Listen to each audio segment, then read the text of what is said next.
குறிப்பின் குறிப்புணராயின் உறுப்பினுள் என்ன பயத்தவோ கண்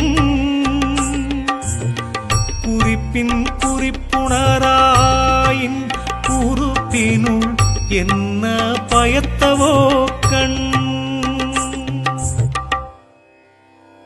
குறிப்புகளால் பிறர் உள்ளத்தின் குறிப்பை உணராவிட்டால் ஒருவனுடைய உறுப்புகளுள் கண்களால் என்ன பயன்?